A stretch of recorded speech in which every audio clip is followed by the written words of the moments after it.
Karthi Deepa serial மே 19 நாளைக்கான எபிசோடுக்கான ஒரு promo தாங்க இந்த வீடியோவில் நம்ம இன்றைக்கி பார்க்க போகிறோம். எபிசோடை ஸ்டார்ட் பண்ணுறதுக்கு முன்னாடி இந்த வீடியோவை மறக்காமல் லைக் பண்ணிக்கோங்க. உங்களுடைய ஒவ்வொரு லைக்ஸும் அடுத்து வீடியோ போடுறதுக்கு எங்களுக்கு கொஞ்சம் என்கரேஜிங்காக இருக்கும். எபிசோடில் என்ன நடக்குதுன்னா நம்ம கார்த்தியை காமிக்கிறாங்க. கார்த்தி வந்துட்டு மணிகண்டன் சொல்கிறாரு, இந்த மேடம் எதுக்காக என்னையை பார்த்தே சிரிச்சுக்கிட்டே இருக்காங்க அப்படின்னு. அதுக்கு மணிகண்டன் சொல்கிறாரு, அதான் கார்த்தி எனக்கும் தெரியல அப்படின்னு. அதுக்கப்புறமா நம்ம ரம்யா வந்துட்டு நேராக தீபாவுக்கு கால் பண்ணி, தீபா நீ சொன்ன மாதிரியே அந்த லவ் லெட்டரை கொடுத்தேன், அதை பார்த்துட்டு கார்த்தி எனக்கு ரிப்ளை கடிதமும் கொடுத்துருக்காரு அப்படின்னு. அதுக்கு தீபா கேட்குறாங்க ரொம்ப ஆர்வமாக, என்ன அனுப்பியிருக்காரு அப்படின்னு. அதுக்கு ரம்யா சொல்கிறாங்க, அவரும் என்னை விரும்புகிறதா லெட்டர் கொடுத்துருக்காரு அப்படின்னு. இதை கேட்டுட்டு நம்ம தீபா ரொம்ப ரொம்ப சந்தோஷப்படுறாங்க. உங்கள் அப்பா ரொம்ப நாளாக உனக்கு கல்யாணம் பண்ணி வைக்கணும்னு ஆசைப்பட்டார், அதே மாதிரி உனக்கு பிடிச்சவங்க ஒருத்தவங்க கிடச்சிட்டாங்க, 2 பேரும் இனிமேல் சந்தோஷமாக வாழ்க்கையை ஆரம்பிங்க அப்படின்னு. அப்போ ரம்யா சொல்கிறாங்க, ஃபஸ்ட்டு அப்பா கிட்டே இதை பற்றி சொல்லணும், ஏன்னா அவர் சாதாரண லேபர், அவரை அப்பா ஒத்துப்பாரோ என்னமோ, அதனால அப்பா கிட்ட கொஞ்சம் பேசணும் தீபா, நீ பேசுறியா அப்படின்னு. அப்போ தீபா சொல்கிறாங்க, கண்டிப்பாக பேசுகிறேன் அப்படின்னு சொல்கிறாங்க. அதுக்கப்புறமா நம்ம ரம்யாவும், சரி நான் இப்போ உடனே வரேன் உன்னைய பார்க்குறதுக்கு, உன்னை கூட்டிக்கிட்டே நேராக அப்பா கிட்ட போயிட்டு விஷயத்த சொல்லுவோம், அப்பா சரின்னு ஒத்துக்கிட்டாருன்னா அடுத்த நடவடிக்கையே எடுக்கலாம் அப்படின்னு. இதை கேட்டுட்டு தீபாவும், ஆமாம் ஃபஸ்ட்டு அப்பா கிட்ட கேட்குறது நல்லது தானே அப்படின்னு சொல்லிட்டு தீபாவும் சொல்கிறாங்க. அப்போ ரம்யா சொல்கிறாங்க, சரி நான் உன்னை இப்போயே பார்க்க வரேன் அப்படின்னு சொல்லிட்டு கிளம்புறாங்க. இதை பியூன் காதில் வாங்கிட்டு நேராக ஐஸ்வர்யா கிட்டே போயிட்டு, மேடம் நீங்கள் சொன்ன மாதிரி லெட்டரை கொண்டு போய் கொடுத்தேன். அப்போ அந்த ரம்யா மேடம் நேராக ஒரு பொண்ணுக்கு கால் பண்ணி இது கோயிலுக்கு வரதா சொல்லியிருக்காங்க அப்படின்னு. அப்போ ஐஸ்வர்யாவும், சரி இதே மாதிரி என்ன நடக்குதுன்னு என்கிட்ட சொல்லு அப்படின்னு. அவரும் சரி அப்படின்னு சொல்கிறாரு. ரம்யா வெளியில் நேராக காரை ஸ்டார்ட் பண்ணுறாங்க. அப்போ ஐஸ்வர்யா ஃபாலோ பண்ணுறாங்க. ரம்யா நேராக கோயிலுக்கு போகிறாங்க. அங்கே போனதோட நம்ம தீபா கேட்குறாங்க, ரம்யா நீ சொன்னதை கேட்டதோட எனக்கு ரொம்ப சந்தோஷமாக இருந்துச்சு, வா உங்கள் அப்பாவை பார்க்க போகலாம் அப்படின்னு சொல்லிட்டு 2 பேருமே சேர்ந்து அவங்க அப்பாவை பார்க்க போகிறாங்க. அப்போ ரம்யாவோட அப்பா கேட்குறாரு, தீபா அன்னைக்கு நீ இப்போ தான் வரணும்னு தோணுச்சா அப்படின்னு. அப்போ தீபா சொல்கிறாங்க, நீங்கள் என்கிட்ட ஒரு முக்கியமான பொறுப்பை ஒப்படைச்சிருக்கீங்க, அந்த பொறுப்பை நான் சரியாக பார்க்கணும்ல, அதனால தான் நான் இத்தனை நாள் எடுத்துக்கிட்டேன் அப்படின்னு. அப்போ அவர் கேட்குறாரு, அப்போ நீ வந்திருக்கேன்னா கண்டிப்பாக என் பொண்ணுக்கு ஒரு தகுந்த மாப்பிள்ளையை தேர்ந்தெடுத்துட்ட அப்படின்னு தான் அர்த்தம், எந்த கோடீஸ்வரனை தேர்ந்தெடுத்திருக்க அப்படின்னு. அப்போ நம்ம தீபா சொல்கிறாங்க, அப்பா இந்த ஃபோட்டோவில் உள்ள யாரையுமே உங்கள் பொண்ணுக்கு பிடிக்கலையா அப்படின்னு. இதை கேட்டுட்டு அவர் ஷாக் ஆகுறாரு, என்னம்மா சொல்கிற, இந்த ஃபோட்டோவில் உள்ளவர் யாருமே பிடிக்கலையா அப்படின்னு. அப்போ தீபா சொல்கிறாங்க, ஆமாப்பா இதில் உள்ள யாரையுமே பிடிக்கலையாம், இது மாதிரி உங்கள் பொண்ணு ஒருத்தங்க லவ் பண்ணுறாங்க அப்படின்னு. இதை கேட்டுட்டு அவர் கேட்குறாரு, லவ் பண்ணுறாளா, யாரை அப்படின்னு. அப்போ நம்ம தீபா சொல்கிறாங்க, கம்பெனியில் இப்போ புதுசாக ஒருத்தர் லேபராக ஒர்க் பண்ணிக்கிட்டு இருந்திருக்காரு, அவரை பார்த்ததோட ரம்யாவுக்கும் ரொம்ப பிடிச்சி போயிட்டு அதான் அவரையே கல்யாணம் பண்ணிக்கலாம்னு ரம்யா யோசிக்கிறா, நீங்கள் மட்டும் கொஞ்சம் வாய்ப்பு கொடுத்தீங்கன்னா அவங்க 2 பேரும் கல்யாணம் பண்ணிப்பாங்க அப்படின்னு. அப்போ அவர் சொல்கிறாரு, சாதாரண லேபர்னு சொல்கிற, எப்படி என் பொண்ணுக்கு மேட்சிங்காக இருக்கும் அப்படின்னு. அப்போ தீபா சொல்கிறாங்க, அவர் ஏற்கனவே ரம்யாவுக்கு ஒரு பெரிய ஏலத்தில் ஹெல்ப் பண்ணியிருக்காரு, இதனால ரம்யா 116 கோடி ஏலத்தை கையில் எடுத்திருக்காங்க, அப்படி இருக்கையில் கண்டிப்பாக அவர் திறமையான ஆளாக தானே இருக்கணும் அப்படின்னு. இதை கேட்டுட்டு அவரும், சரிம்மா நான் ரம்யா வந்ததோட அவகிட்ட பேசுகிறேன் அப்படின்னு. அப்போ தீபா சொல்கிறாங்க, ஏன் அவள் வந்ததோட பேசணும், அவள் இந்தா தான் இருக்கா அப்படின்னு சொல்லிட்டு கூப்பிட்றாங்க. ரம்யா நிற்கிறாங்க. ரம்யா வந்ததோட அவங்க அப்பா கேட்குறாங்க, ஏம்மா உனக்கு அவரை ரொம்ப பிடிச்சிருக்கா அப்படின்னு. அப்போ ரம்யா சொல்கிறாங்க, ஆமாப்பா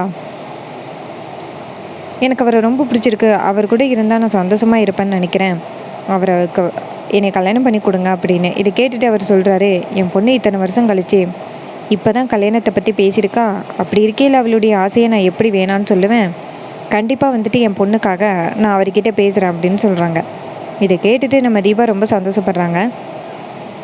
ரம்யா அவரை அப்பாவை ஹக் பண்ணுறாங்க, ரொம்ப தேங்க்ஸ்ப்பா அப்படின்னு.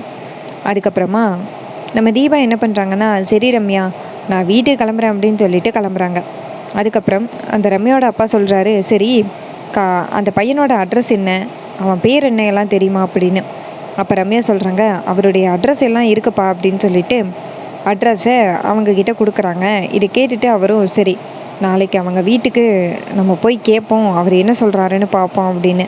இதை கேட்டுட்டு ரம்யாவும் சரிப்பா அப்படின்னு சொல்கிறாங்க. அதுக்கப்புறமா மறுநாள் காலை என்ன நடக்குதுன்னா, 2 பேருமே சேர்ந்து கார்த்தியோட அட்ரஸை தேடி போகிறாங்க. அப்போ ஒரு பெரிய வீடு வருது.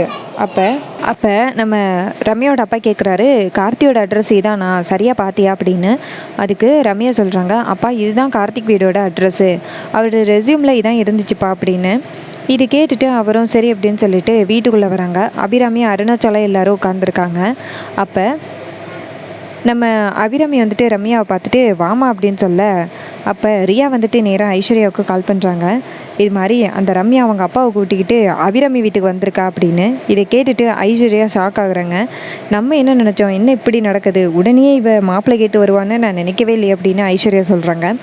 அப்போ ரியா சொல்கிறாங்க, அதான் எனக்கு ஒன்றும் புரியல, என்ன நடக்க போகுதுன்னு தெரியலையே, நம்ம மாட்டிப்போமோ அப்படின்னு. அப்போ ஐஸ்வர்யா சொல்கிறாங்க, நம்ம மாட்டுறதுக்கு வாய்ப்பே இல்லை, இனிமேல் அந்த தீபாவும் அந்த ரம்யாவும் தான் சண்டை போட்டுக்க போகிறாளுங்க அப்படின்னு.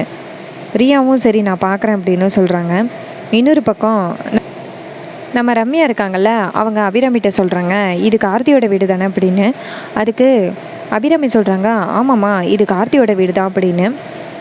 அப்போ ரம்யாவோட அப்பா கேட்குறாரு, நாங்கள் சரியான வீட்டுக்கு தான் வந்திருக்கோம் அப்படின்னு. அப்போ அபிராமி கேட்குறாங்க, என்ன விஷயமா வந்தீங்க அப்படின்னா. அப்போ அந்த இடத்துக்கு ஆனந்த் வராரு.